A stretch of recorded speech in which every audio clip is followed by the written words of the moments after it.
What's up, you guys? Becca Switzer with Roof Sales Mastery and Nirvana by Nature. And today we're going to talk about how adversity is really the biggest source of gaining strength that you could possibly have, and how we have to really embrace adversity, step out of our comfort zone, and push ourselves to gain strength and to gain insights and things like that, and really grow personally. And I'm going to share a short story with you about my friend who had a praying mantis. And if you know anything about bugs, whether it's a butterfly that, builds a cocoon for itself, or a praying mantis that sheds its skin and climbs out, what they're doing is they're actually growing. And they're, in the case of a butterfly, what a butterfly is doing is it's a caterpillar, and it is going to be turning into a butterfly. It's going to completely transform and grow wings. But part of the process of learning how to fly is they actually come out of the cocoon, and during that process, it's a struggle. They're like trying to get their wings out of there. And in that process, they're actually building up necessary and critical strength so that they can fly.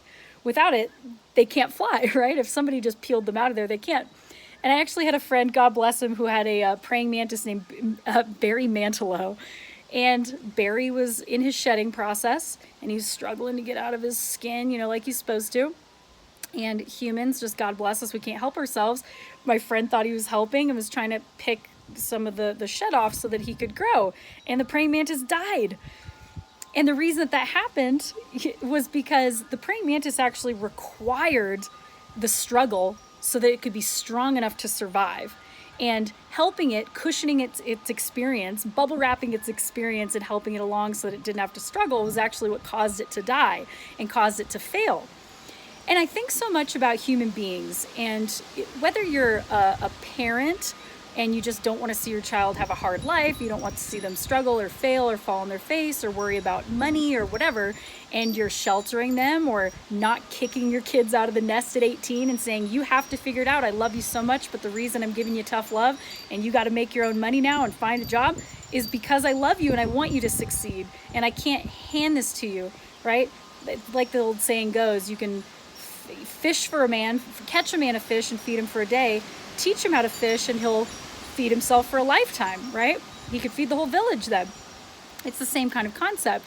And so when you're facing something, whether you're thinking this isn't fair that I have to go through this, or you're afraid to take a leap, you're afraid to step into your own path, you're afraid to go and step into the unknown, or step away from your safety blanket, or step out of your, the familiar cycle of or safety of your family unit, or the place that you live, or the town that you're in, or the job that you're doing, if you feel that desire to grow and be on your own, you have to welcome the adversity. You have to welcome the struggle.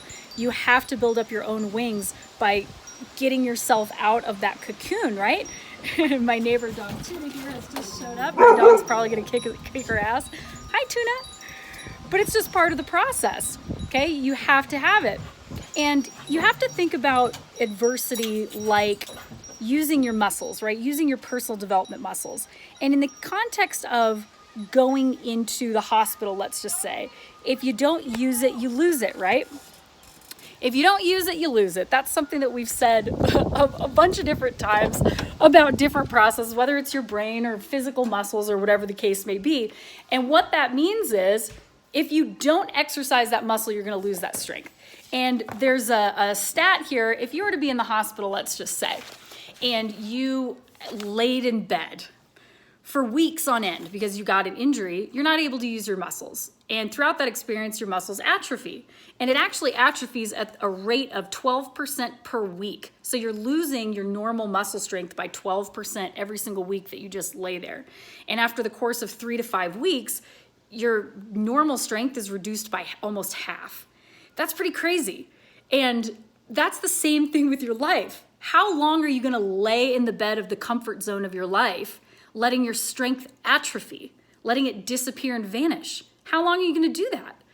You have to step out of the comfort zone. Or if you're the one responsible, let's say that you're a parent making your kid's life way too cushy, okay? Or you're a boss and you're just not letting that person go out and fail and pushing them to succeed. Or you're a coach and you're not pushing them, you're giving participation awards. How long are you going to let yourself or the people that you care about lay in the comfort of the bubble of their life where they're completely atrophying, and by the time they actually have to go and use their wings, they don't even have them?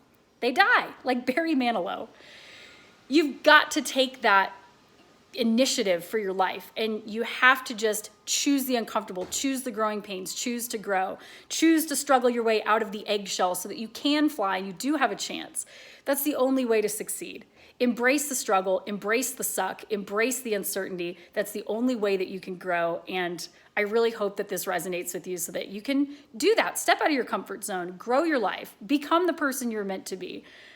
That's how you do it. So I hope this resonates with you guys. As always, subscribe to the YouTube channel. I love you all. You're doing great. Let's get out there and be the best versions of ourselves. Bye.